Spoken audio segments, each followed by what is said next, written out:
Hi friends, today I'm going to take some key concepts in real numbers with examples. Prime number. A number that can be divided exactly only by itself and 1 is called as a prime number. Say, for example, 7.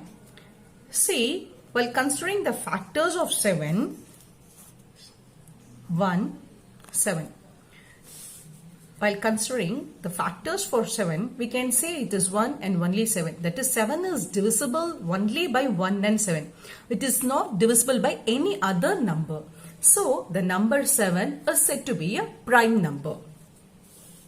So then, what is a composite number? See, a composite number is defined as the whole number that have more than 2 factors. See, any number has say minimum of 2 factors. Okay, so for example, take number 15. See, if we consider 15, we can say this 15 is divisible by 1, divisible by 3, divisible by 5, and the number itself is also a factor to that number. So any number which has more than 2 factors is said to be a composite number. Okay. Then what about 1?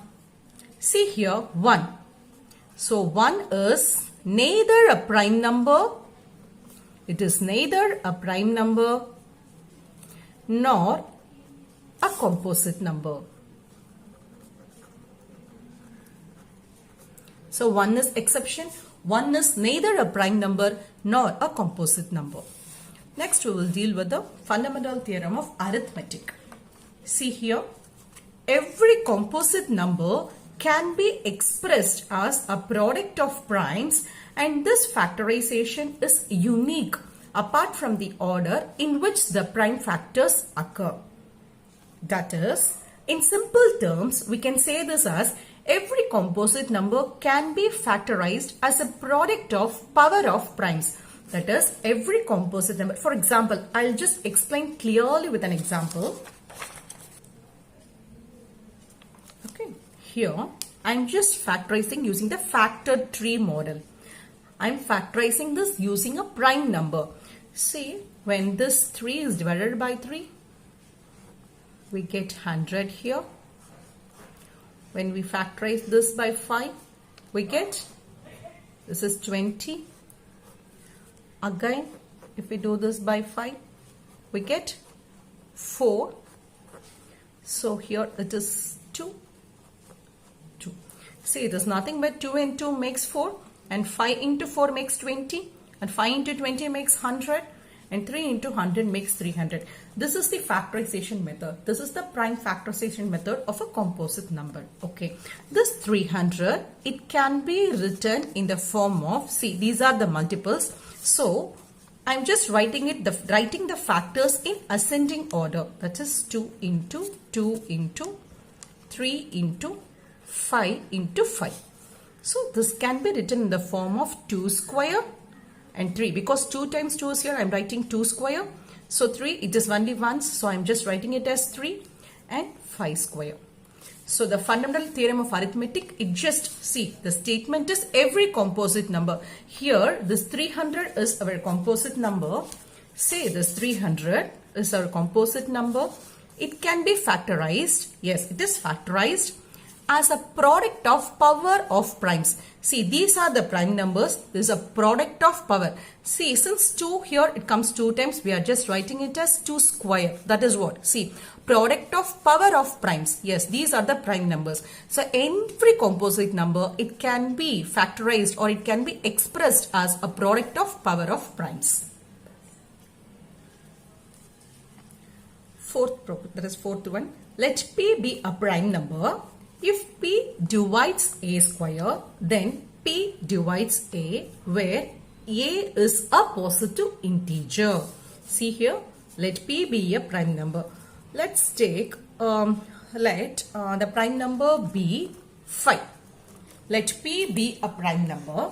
If P divides A square, let our A square be 100. Then we can say A is 10. See, if P divides A square, I'm just writing this. See here, my prime number, it divides this a square. Yes, we know 100 divided by 5 gives 20, isn't it? If this prime number divides a square of the number, then this number is also divisible by that prime number. Here 10 is also divisible by 5. This property is very, very important. This property we will be using in the problems to solve the problems. Okay. See here, let P be a prime number. In our case, I have considered the prime number as 5 and a square term I have taken it as 100. That is 10 into 10, it makes 100. Okay. When a square is divisible by that prime number, then this prime number divides that positive integer a2. Okay, this is the rule. If a prime number p divides a into b, the product of a into b, then either the prime number p divides a or the prime number p divides b. That is, p divides at least one of them. For example, say let the prime number be 3. Okay. The product, say let our a be 6 and b be 5. The product a into b is equal to 30. Okay. This prime number is 3. We have taken the example as prime number as 3. This 30 is divisible by 3, isn't it? When the product of the number is divisible by the prime number, then this prime number, it divides either a or b. The prime number, it divides any one of the number. Here in our case, see here, the 6 is divisible by 3. Okay, again I repeat the statement. If a prime number p divides ab, that is product of two numbers, our prime number 3 divides the product of two numbers, then this prime number, it divides at least one of them. This prime number 3 divides at least one of the number. So this is the property. The next property. If a composite number n divides the product of two numbers a into b, then that n neither divides a or b. That is, that composite number, it is not necessary that it neither divides a nor b. Let's take an example. Let n be 6. This is a composite number. Then I'm taking two numbers, say 4 and 3. Okay. The product of the numbers will be a into b is equal to 4 into 3. It is 12. Okay. See here. What is the rule? If a composite number n divides the product, that is, our product is 12 and this 12 is a into b is 12 and this product is divisible by 6. Yes, this product is divisible by 6. But it is not necessary that this a or b is divisible by 6. That is, the 6 neither divides a nor b. Okay. Yes. The product of two consecutive positive integer is always divisible by 2. Okay. Say let one number be 7. Okay. The consecutive number means the next number. The very next number is said to be a consecutive number. So it is 8. The number after 7 is 8. So the product of two consecutive positive number. Product. So 7 into 8 is equal to 56.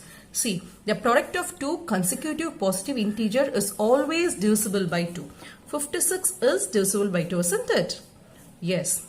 So, what does the property mean? See here, every alternative number. For example, if we take an order, if we take our number sequence, it will be, say for example, 2, 3, 4, 5. Because every alternative number will be an even number. So, when we multiply any number with an even number, we will get only an even number which is divisible by 2. Yes. Okay. We can go to next property. Next, the concept of LCM and HCF. It would be better if I just first find the LCM and HCF and I will be explaining with an example. Okay. Let's take two numbers. Say let A be 3000 and let B be 525. I'm just applying this normal L division method to find the LCM and HCF. Okay. Here it is 5, 600, 5, 120. So it is 5. It will be 24. It is 3, 8, 2, this is 4, 2, that is 2. Okay, again I'm doing it for 525. So first I'm just doing 5, this is 105. So it is 5, so the value is 21. Here it is 7, this 3. Okay, yes. So for 3000, we have to write this as, we have to write the factors in the ascending order. So let's take 2 into 2 into, so it is 3 into 5 into 5 into 5. Okay, so for 525, it is 3 into 5 into 5 into 7. This we can also write as 2 cube into 3 into 5 cube. And this can be written as 3 into 5 square into 7. Okay.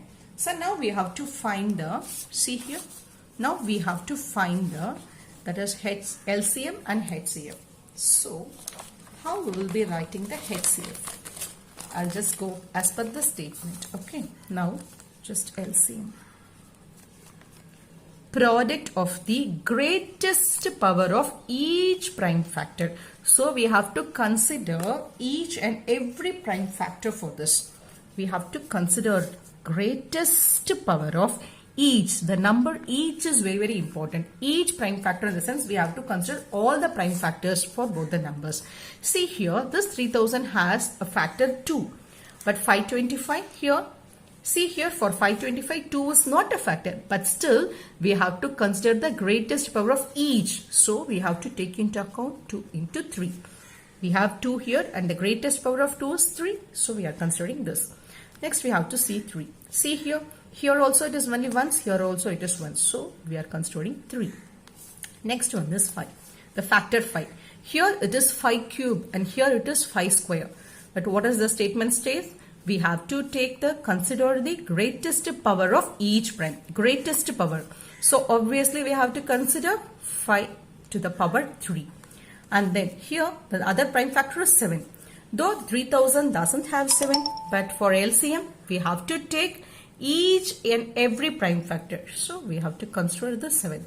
So see here, now I am just explaining in terms of this definition. See, LCM is the product of greatest power of each prime factor. That is, we have to take into account all the prime factors. What will be that is for both the terms. We have to take the prime factors that occur in both the terms, and that too which is of the highest power. So now if we calculate the value of this, it is 8 into 3 into 25, sorry, 125, it is 5 cube into 7. So the value will be around,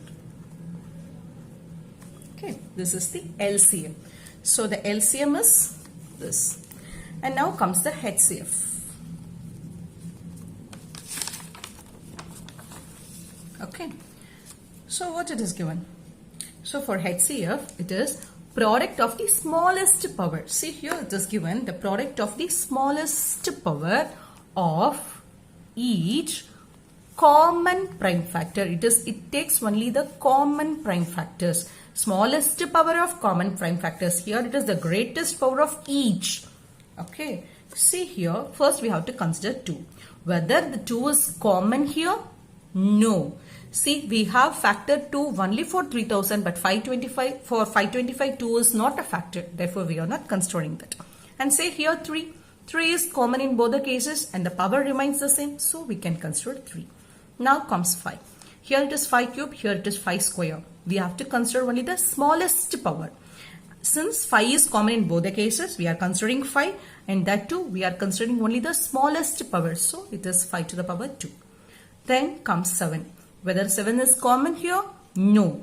So we don't have, 7 is not a factor of 3000. Therefore, in HCF 7 is not a factor. Therefore, we can just for these two numbers, the HCF would be 3 into 25. That is equal to 75. This is how we have to write the HCF LCM. See here, HCF would be the smallest power of the common factors for the given numbers. For any two positive integers a and b, HCF of a comma b into LCM of a comma b will be equal to the product of a into b. In our case, we know, see, the LCM is 21,000, the HCF is 75. It is given, it is equal to the product of the numbers. See here, our a is 3,000 and b is this, so it is 3,000 into 525. When we multiply, we get, see, the value as 15,75,000, just equal to 15,75,000. See, the values are equal. So, if we know the HCF, then we can easily determine the value of LCM. See here, LCM will be the product of the numbers by HCF of the numbers. And similarly, the HCF of the number will be the product of the number by their LCM. So this is how we'll be applying in the sum. Okay. LCM of a comma b is divisible by HCF of a comma b. Okay. So here the LCM of the number is this. Just we have 21,000 and the HCF is 75. It is exactly divisible. See, we can see the numbers are exactly divisible. This property will be used in the sum. See, they may ask, can these two numbers, say for example, that is, can these two numbers, they can give any numbers and they can ask whether these two numbers, they form the LCM and HCF of two integers simultaneously, say a comma b. Whether this x and y be the LCM and HCF of given integers, of any two integers a comma b. Now we have to apply the divisibility test. That is, we have to divide the LCM by the HCF.